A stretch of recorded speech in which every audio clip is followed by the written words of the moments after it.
வணக்கம். இன்னைக்கு கருப்பு படம் பார்த்தேன். சூர்யாவோட நடிப்பில் ஆர்ஜே பாலாஜி அவரோட இயக்கத்தில். உண்மையிலே படம் வந்து பார்த்தீங்க அப்படின்னா, சூர்யா இதுக்கு முன்னாடி வந்து என்னென்னமோ படம் பண்ணி தலைகீழ நின்று தண்ணி குடிச்சு பார்த்தாரு. எவ்வளோ கோடி பட்ஜெட்டில் பண்ணி பார்த்து என்னென்னமோ செஞ்சு பார்த்தாரு. அவரால் ஹிட்டு கொடுக்க முடியல. ஏன் கொடுக்க முடியலன்னா, அவர் எடுத்த விஷயம் கையில் நாத்திகம். ஆனால் இப்போ அவர் கொடுத்த ஹிட்டு மிகப்பெரிய ஹிட்டு. ஏன்னா அவர் எடுத்த விஷயம் ஆத்திகம்.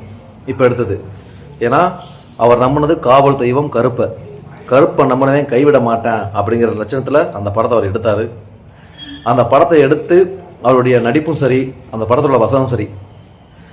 அதாவது இந்த படத்தில் என்ன சொல்கிறாங்கன்னா, கருப்பு சட்டை போட்டுக்கிட்டு நாத்திகம் பேசினவெல்லாம் இங்கே செல்லுபடி ஆகாது.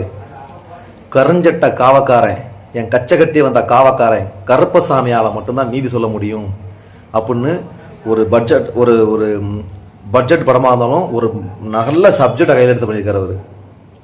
அதனால தான் அவர் ஜெயிச்சு நின்னார். இங்கே ஒரே வார்த்தை, சட்டம் தன் கடமையை செய்யாத போது சனாதனம் தன் கடமையை செய்யும் அப்படிங்கிறத நிரூபிச்சிருக்கிறார் அவர்.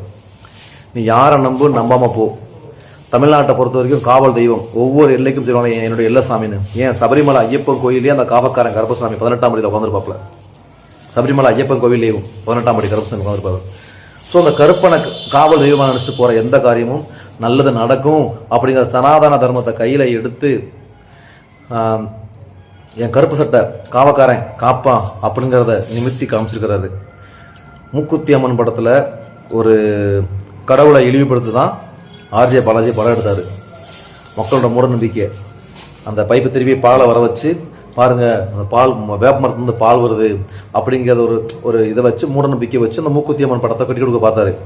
அதே ஆர்ஜே பாலாஜி மனசுக்குள்ள கடவுள் ஒருவர் இருக்கிறாரு அப்படிங்கிறதுல அவர் கருப்பே வந்து சொன்னாரோன்னு தெரியல. அதனால் அவரே வந்து இந்த கருப்பசாமி ஒரு படத்தை எடுத்து கொடுத்துருக்கிறாரு. உண்மையில இந்த படத்துக்கு கதைக்காண்டி ஓடலை.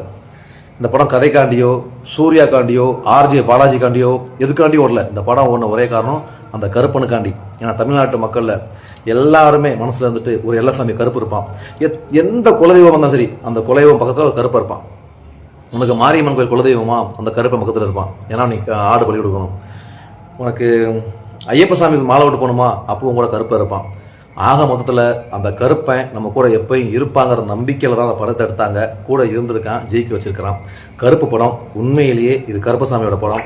உண்மையை மிகச்சிறப்பாக இருந்துச்சு. பார்த்தோன்னே எனக்கு ஒரு என்ன சொல்கிறதுனே தெரில.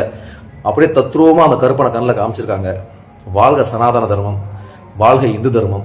ஜெய்ஹிந்த், பாரத் மாதா கி ஜெய், ஜெய் ஸ்ரீராம்.